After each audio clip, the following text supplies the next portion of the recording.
This is beautiful Skjolden in the Norwegian fjords. Skjolden is a small place, but it's an increasingly popular place to visit, both for road trippers coming over the Norwegian mountains heading to the fjord region, and also for people visiting on cruise ships. Even though Skjolden is a long way inland, it is accessible to large cruise ships. In fact, there are two here today, one behind me at anchor and one behind me at the cruise ship port there.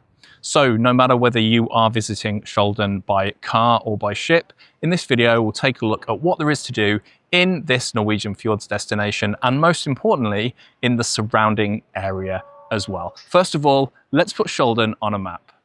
The West Norwegian fjords region is easy to find on a map, as is Norway's longest fjord, the Sognefjord.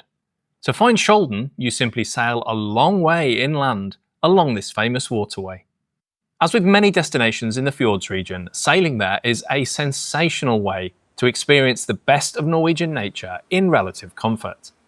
If you are visiting Skjolden on a ship, be sure to be up early for the sail-in. The scenery just gets more and more dramatic the closer you get. Skjolden is actually located on a branch of the Sognefjord known as the Lustrefjord, and if you do sail along here, you'll pass by Ørnes Stave Church. Perched above a small village overlooking the fjord, Ørnes is one of Norway's handful of remaining stave churches, and it dates back to the 12th century. The UNESCO World Heritage Site is well worth a visit, and you might find trips available from Skjolden. If you're feeling active though, it's a 30-kilometre bike ride away along a quiet, narrow fjordside road.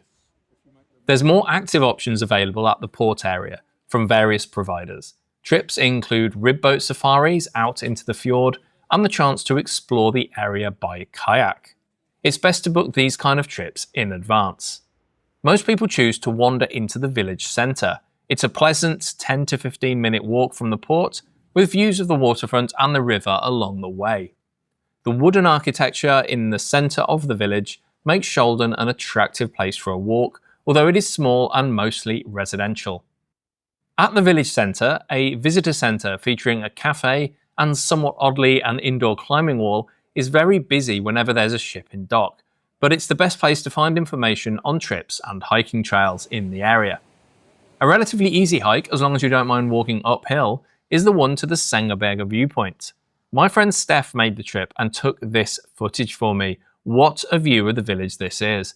If you're looking for a walk with a reward, this is the place to start. I didn't take the walk myself because I booked a trip up to the Sognefjella mountain road in order to take in some of the surrounding mountainous landscape here in the Skjolden region. Almost immediately after boarding the bus, we headed up. The first photo stop gave us the chance to appreciate the valley we'd just driven through, but we would soon head much higher.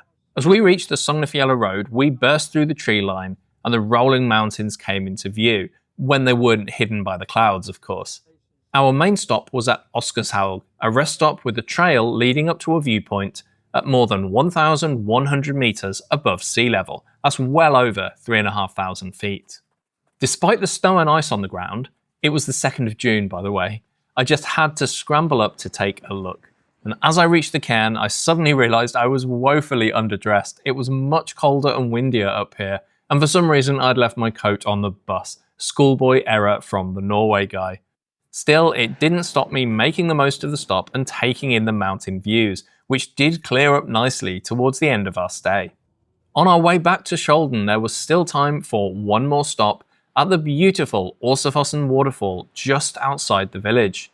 This viewing area is also the gateway to one of Skjolden's more curious attractions, a remote hillside cabin in which the philosopher Ludwig Wittgenstein stayed to work in peace. While I was on this trip, two friends of mine made the hike there to visit the cabin and took these photos of the interior. If you're planning a trip, it's worth getting in touch with the Wittgenstein Foundation in advance to see if there's any guided visits available. Skjolden is one of many beautiful destinations in the Norwegian fjords. Watch this video next for another of my favourites, Olden, and discover my recommendations of what to see and do in Olden, from glacier hikes to sensational views from a cable car. And as always, thank you for watching.